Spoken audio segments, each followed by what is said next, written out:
আজি আমাৰ 9 আগষ্ট যোৱা আমাৰ 26 জুলাই তাৰিখে বিশ্ব ঐতিহ্য চৰাইদেউ মৈদাম বিশ্ব ঐতিহ্য ঘোষণা কৰা হ'ল। ইতিমধ্যে আমি সদৌ আমাৰ অসমবাসীক আৰু সদৌ ভাৰতবাসীক আমি আৰু তথা সংশ্লিষ্ট বিষয়া তথা আমাৰ বিভাগক আমি কৃতজ্ঞতা প্ৰকাশ কৰি সংবাদ মাধ্যমত ইতিমধ্যে আমি বাতৰি প্ৰকাশ কৰিছোঁ। আজি যিহেতু আমি 2018 চনৰ লাষ্টৰ পৰাই শেষৰ ফালৰ পৰা আমি এটা প্ৰতিজ্ঞা কৰিছিলোঁ যে যেতিয়ালৈকে চৰাইদেউ মৈদাম বিশ্ব ঐতিহ্য নহয় আমি সেইমতে যিখিনি আমি সমস্যা দেখিছিলোঁ আৰু প্ৰতিটো সমস্যাৰ লগত জড়িত হৈছিলোঁ বিভিন্ন আমাৰ নিৰ্বাচিত দল সংগঠনৰ লগত আৰু মোৰ লগত হেমন্ত চাংমাই ডাঙৰীয়া আছে, তেখেতসকলে খুব উঠিবই লাগিছিলে। আমাৰ ডক্টৰ দয়ানন্দ বৰগোহাঁইৰ নেতৃত্বত জিতেন বৰপাত্ৰ দিলীপ ছাৰ আছিলেই, আমাৰ অসম চৰকাৰৰ সৰ্বানন্দ সোণোৱাল ডাঙৰীয়া, আমাৰ হিমন্ত বিশ্ব শৰ্মা ডাঙৰীয়া তথা যোগেন মোহন ডাঙৰীয়া ৰাজহ মন্ত্ৰী, আমাৰ বহুতখিনি আমাৰ একগোট হৈ কাম কৰিছিলোঁ। কিন্তু তাৰ মাজতে আমি প্ৰতিটো ক্ষেত্ৰতে আমি বিভিন্ন ধৰণৰ সমস্যাৰ সন্মুখীন দেখি আহিছিলোঁ। সেই হিচাপে আমি এটা প্ৰতিজ্ঞা কৰিছিলোঁ যে যেতিয়ালৈকে আমি বিশ্ব ঐতিহ্য নহয় তেতিয়ালৈকে আমি চলি নাথাকোঁ। আৰু মোৰ ছুটি যিহেতু বহুত দীঘল হৈ গৈছিলে, সেই হিচাপে আমি বিভিন্ন জেগাত আমি সমালোচনাৰ সন্মুখীনো হোৱা আৰু মোৰ ছাৰসকলে সোধে কিয় চলি নাথাকা। মোৰ বিশ্ববিদ্যালয়ত ক্লাছ কৰিব গ'লেও সেইটো কথাই সোধে, কিন্তু আজি এইটো কথাই আমি স্পষ্ট কৰোঁ আৰু মই সংবাদ মাধ্যমত কেইবাবাৰ কৈছিলোঁ যে যেতিয়ালৈকে বিশ্ব ঐতিহ্য চৰাইদেউ মৈদামৰ বিশ্ব ঐতিহ্যত ঘোষণা নকৰে বা অন্তৰ্ভুক্ত নহয় তেতিয়ালৈকে চলি নাকাটো। তো আজি সেই হিচাপে প্ৰতিজ্ঞা যিটো কৰিছিলোঁ আজি পূৰণ হ'ল। কিন্তু আজিও মই চলি সম্পূৰ্ণৰূপে কটা নাই এইটো কাৰণে যে আমাৰ যিটো 4756 বিঘা মাটি আমাৰ যিটো ছাৰ্ভে কৰিছিলোঁ, যিখন মডেল মেপ মই বনাইছিলোঁ আৰু যিখনত আমি প্ৰতিটো ছাৰ্ভেত মই জড়িত হৈ আছিলোঁ, সকলোৰে সহায় সহযোগ আমাৰ হেমন্ত দাও আছে, জিতেন বৰপাত্ৰ ছাৰ আছে, দিলীপ বুঢ়াগোহাঁই, দয়ানন্দ ছাৰ, আমি প্ৰমুখ্যে যিসকল লৈ পিনে আমি ছাৰ্ভে কৰিছিলোঁ আৰু সেই যিখিনি মৈদাম চিনাক্তকৰণ কৰিছিলোঁ কিন্তু মাটিখিনি সোমাইছে আৰু 700 বিঘাৰ ভিতৰত যিখিনি অকল ৰংপুৰৰ ৰজাখিনি আৰু গড়গাঁৱৰ এজন ৰজা আৰু তেওঁলোকৰ ৰাণী আৰু মাকসকল সোমাইছে। বাকী আমাৰ যিখিনি চৰাইদেউৰ চুকাফাৰ পৰা আদি কৰি দেওখামতি 7জন ৰজা আৰু বাকী গড়গাঁৱৰ ৰজাখিনি আৰু চাৰিঙীয়া টিপমীয়া আৰু নামৰূপীয়া ৰজাসকলৰ যিখিনি মৈদাম আমাৰ বিশ্ব ঐতিহ্যৰ 4 জোনত নোসোমালে, বাফাৰ জোনত সিঁচৰিত হৈছে। কিন্তু দুৰ্ভাগ্যজনকভাৱে সেইবোৰ এতিয়া বাগান খুলি থোৱা হৈছে আৰু আমি এইটো আকৌ প্ৰতিজ্ঞাটো ৰাখিছোঁ যে যেতিয়ালৈকে সেই মৈদামখিনিও আমাৰ সংৰক্ষণ নহয় আৰু আমি বিশ্ব ঐতিহ্যৰ এটা যিটো ঘোষণা কৰা হ'ল তাৰ এটা অবিচ্ছেদ্য অংশ যেতিয়ালৈকে নহয় তেতিয়ালৈকে আকৌ মই চলিখিনি তেনেকৈ ৰাখিম আৰু সেই হিচাপেই দিছোঁ। কাৰণ এইটো বস্তু ৰাইজক জনাব এইটো কাৰণে বিচাৰিছোঁ যে এইটো এটা নিউজ মূল্যটো কিমান আছে নাছে সেইটো ৰাইজে গম পাব।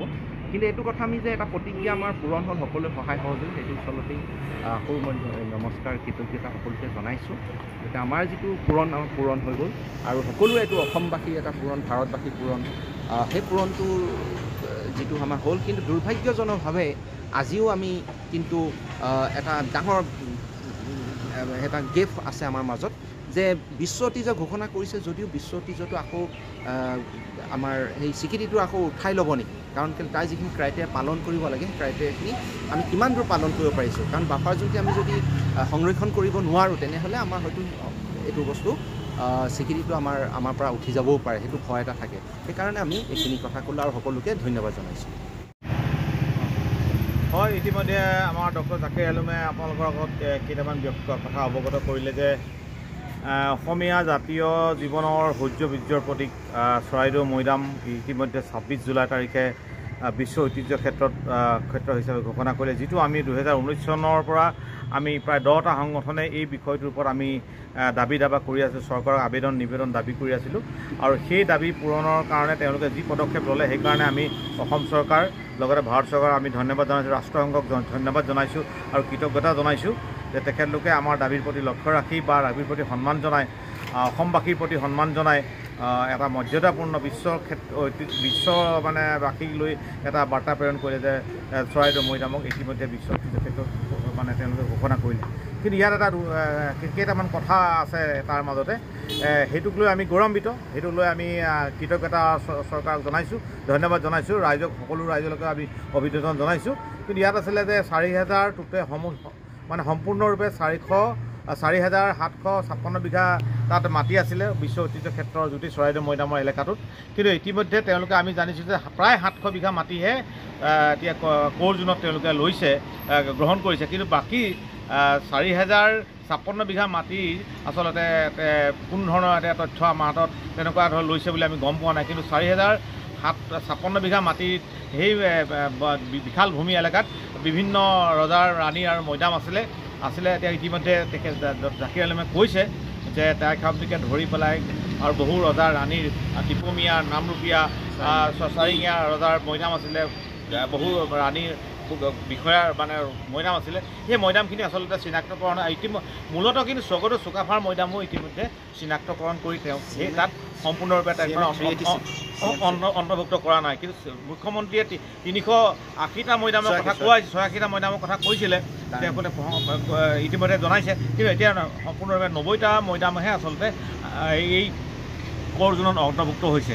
ইয়াৰ উপৰিও আৰু এটা কথা জড়িত হৈ আছে যে 1228 চনত যেতিয়া স্বৰ্গদেউ চুকাফা ইয়াত আহিছিলে, তেওঁ চৰাইদেউ ৰাজধানী পাতিছে, তাৰ পূৰ্বতে আছিলে তাত বৰাহীসকলৰ মৰাণসকল।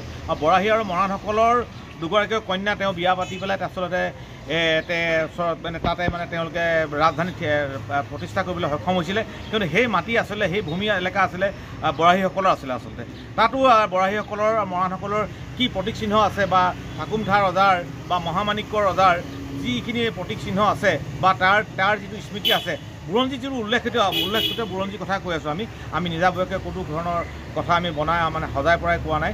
বুৰঞ্জী যিখিনি কথা উল্লেখ আছে সেই বুৰঞ্জী মতে আচলতে 1228 যিসকল তাত ৰজা আছিলে বা তাত কুঁৱৰী আছিলে, সেইসকলৰ মানে সেইসকল সম্প্ৰদায় বা সেইসকল জাতিৰো আচলতে জনগোষ্ঠীৰো আচলতে এটা প্ৰকাশ হ'ব লাগে, প্ৰতীক এটা থাকিব লাগে। কাৰণ জাকিৰ আলমে আপোনালোকৰ অৱগত কৰিলে চৰাইদেউৰ মৈদাম ক্ষেত্ৰখন বিশ্ব ঐতিহ্য ক্ষেত্ৰত মানে পৰিণত কৰিবৰ কাৰণে যিখিনি আমি 18-19 চনৰ পৰা আমি একাধিক্ৰমে একেলগে আমি সংগ্ৰাম কৰি আছিলোঁ। সংগ্ৰামৰ আচলতে তেওঁ এটা সংকল্প লৈছিলে যে যেতিয়ালৈকে বিশ্ব ঐতিহ্য ক্ষেত্ৰ নহয় তেতিয়ালৈকে তেখেতৰ এই চুলি তেখেতে নেকাটে।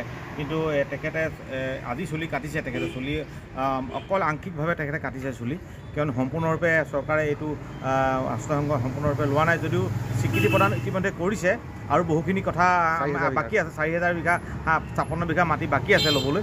গতিকে তেখেতক লৈ ধন্যবাদ জনাইছোঁ। তেখেতৰ সংকল্প আজি পূৰ্ণ হৈছে। পূৰ্ণ হোৱাৰ কাৰণে তেখেতে চুলি আংশিকভাৱে কাটিছে আৰু তেখেতে যিখিনি সংগ্ৰাম কৰিলে সেই সংগ্ৰামৰ লগত আমি সম্পূৰ্ণৰূপে 100% জড়িত হৈ আছোঁ। আমি একেলগে কাম কৰি আছোঁ তেওঁলোকে। আৰু তেখেতক আচলতে আমি প্ৰায় 10-15টা সংগঠনে তেখেতৰ দায়িত্ব দিয়া আছে যে তেওঁ এইখিনি কথা আগুৱাই নিব, যিটো মানে আচলতে বৌদ্ধিক ক্ষেত্ৰখনত এই যুঁজখনৰ কাৰণে তেখেতক আমি দায়িত্ব দিছিলোঁ। আৰু দায়িত্ব তেখেতে পূৰ্ণ কৰিবৰ কাৰণে তেখেতে এটা সংকল্প লৈছে। সংকল্পটো ইতিমধ্যে সম্পূৰ্ণ হৈছে। তেওঁ সেইকাৰণে তেওঁ চুলি কাটিছে। কিন্তু ইয়াৰ পৰৱৰ্তী পৰ্যায়ত চৰকাৰক দাবী জনাম যে আমি যি 4,700 বিঘা 756 বিঘাৰ পৰিৱৰ্তে 700 বিঘা মাটি ইতিমধ্যে চৰকাৰে লৈছে বা ৰাষ্ট্ৰসংঘৰ স্বীকৃতি প্ৰদান কৰিছে বিশ্ব ঐতিহ্য ক্ষেত্ৰত। কিন্তু 4,056 বিঘা মাটি ইতিমধ্যে বাকী আছে। বাকী 700 বিঘা ইতিমধ্যে গ্ৰহণ কৰিছে। গতিকে সেইখিনি মাটিও যদি লৈ বাকী যিখিনি মৈদাম আছে ইতিমধ্যে আমি তেখেতে অৱগত কৰিছে, সকলো যাতে মৈদাম যাতে সকলো ৰজা ৰাণী মৈদাম যাতে এটা নিৰ্দিষ্ট এলেকাত আহি মানে মৈদাম ক্ষেত্ৰখনৰ থলীত আচলতে শুৱনি কৰিব পাৰে, এই কথাটো চৰকাৰলৈ আমি আহ্বান জনাইছোঁ আৰু দাবী জনাইছোঁ। আৰু তেতিয়া আচলতে তাৰ পিছৰ পৰ্যায়ত যিখিনি আছে আমাৰ প্ৰথমে আমি কৰি যাম। আৰু ডক্টৰ জাকিৰ আলমক আমি ধন্যবাদ আৰু কৃতজ্ঞতা জনাইছোঁ তেখেতৰ এইখিনি উপকাৰৰ কাৰণে। আৰু পৰৱৰ্তী কালতো আচলতে মৈদাম ক্ষেত্ৰখিনি বিশ্ব ঐতিহ্য হোৱাৰ পিছতো আৰু বহু কাম আছে। এই কামখিনি কৰাৰ ক্ষেত্ৰত যিখিনি আমাক যোগাত্মক কাম কাজ আছে সেইখিনি কৰিবৰ কাৰণত আমি সকলোৱে হাতত হাত ধৰি আগবাঢ়ি যাম বুলি আমি প্ৰতিশ্ৰুতিবদ্ধ। বিশ্লেষণ কৰিব লাগে, কিয়নো অসমীয়া জাতি গঠন কৰাৰ ক্ষেত্ৰত যে কোনে প্ৰথম সমন্বয়ৰ বা মানে হাতখন আগবঢ়াই দিলে সেইসকল হৈছে বৰাহী আৰু মৰাণসকল। বৰাহী আৰু মৰাণসকল কোন আছে তেওঁলোকৰ ওপৰতো এটা গৱেষণা হ'ব লাগে, বিশ্লেষণ হ'ব লাগে। আৰু তাৰ ওপৰতো এটা চৰকাৰে ব্যৱস্থা ল'ব লাগে যাতে চৰাইদেউ মৈদাম ক্ষেত্ৰত তেওঁলোকৰ প্ৰতিচিহ্ন, তেওঁলোকৰ নামকৰণ ইত্যাদি সেইখিনি আচলতে স্মৃতি জীয়াই ৰাখিব লাগে, যিটো মানে আচলতে অসমীয়া জাতিৰ সম্পদ। আজি অকল 1228 পিছত অহাখিনিয়ে নহয়, তাৰ আগতো যিসকলে সেই ভূখণ্ডত বসবাস কৰিছিলে সেই বসবাস কৰা লোকসকলৰো কৃতজ্ঞতা প্ৰকাশ কৰিব লাগে আৰু তেওঁলোকৰ নাম এতিয়া থকাটো আমি বিচাৰিছোঁ। আৰু এইটো আচলতে আমাৰ কাৰো হেৰি নহয়, এইটো হৈছে প্ৰকৃততে অসমীয়া জাতিৰ সম্পদ, অসমীয়া জাতিৰ গৌৰৱ।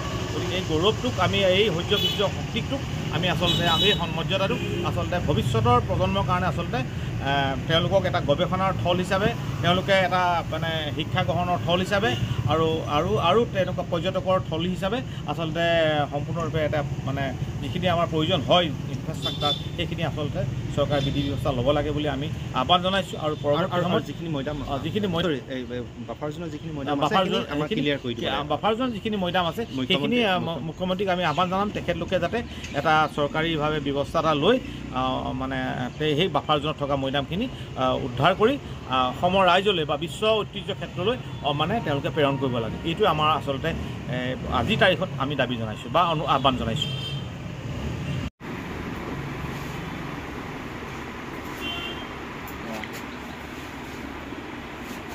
যাব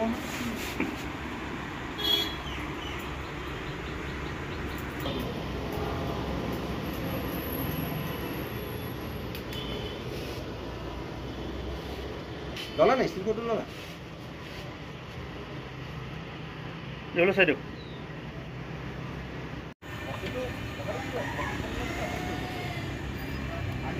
সৰু সৰু বস্তু